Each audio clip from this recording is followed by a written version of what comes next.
అదేమిటండి 4 మరి వడ్డించుకోకుండానే భోజనం ముగించేస్తున్నారు? అప్పుడు ఉప్పు తక్కువైందే. పాపిష్టిదాన్ని, క్షమించండి. మీకు కడుపు నిండా రుచికరమైన భోజనం కూడా పెట్టలేకపోతున్నాను. కొంచెం వడ్డించమంటారా? అందరూ తినేశారా?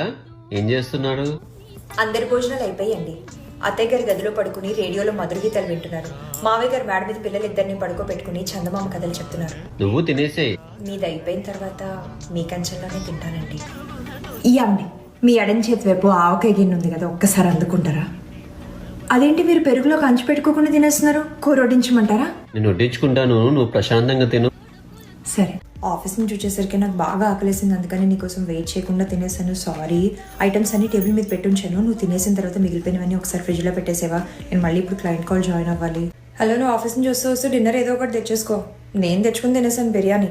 నీకు కావాలని అడుగుదాం చాలాసార్లు ఫోన్ చేశాను, కానీ నువ్వు తీయలేదు. తీరా తీసుకో.